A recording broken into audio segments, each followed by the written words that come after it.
Tom Hanks was driving back from a charity function in Los Angeles one fall evening when he looked out his vehicle.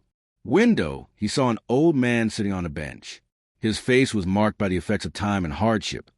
His tattered suitcase next to him and his worn-out coat were obvious indicators that he was homeless. Tom asked the man gently, "Hello, sir. Are you all right?" And the man raised his head, his eyes welling with tears. "My name is George," he said, "and I used to have a home in this city, a family, but now I've lost everything.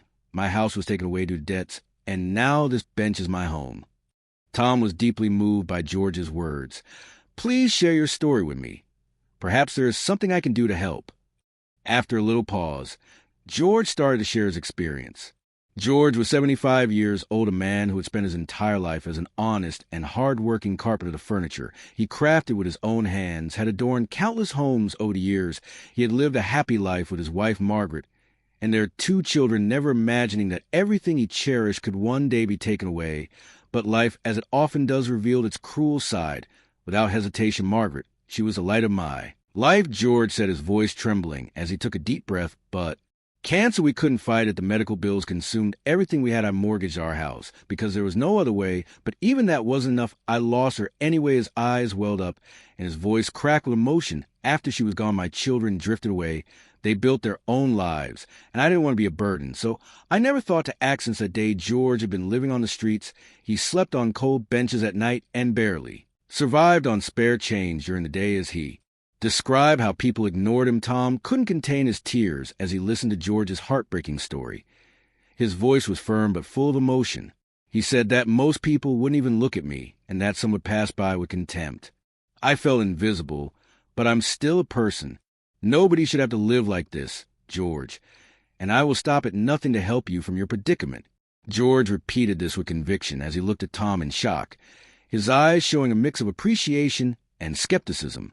However, he asked in a trembling, confused voice, "You don't even know me. Why would you go to such lengths for someone like me?" Taking a deep breath, "I don't need to know you, George," Tom said, holding George's hands. "This is about humanity. If we don't do what we can to help others when they're at their lowest, who are we to be human?" Tom acted right away, booking a hotel room for George and taking him out for a hot lunch.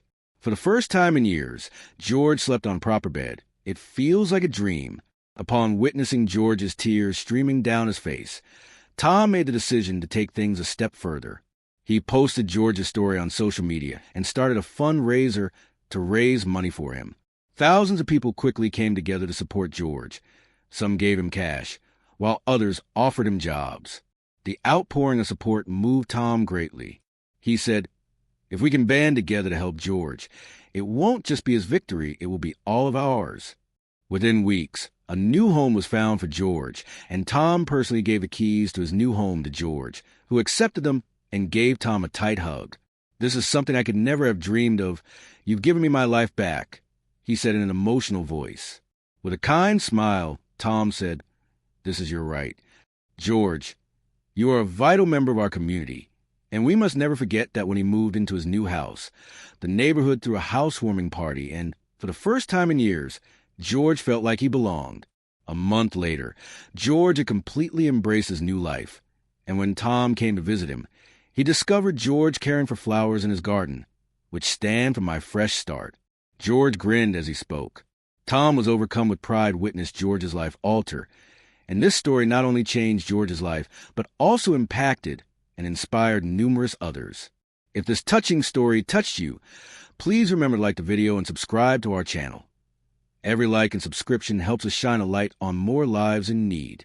Tom started a support program for elderly people in need because he once said during a television interview, "If we don't help them now, who will we rely on in the future?"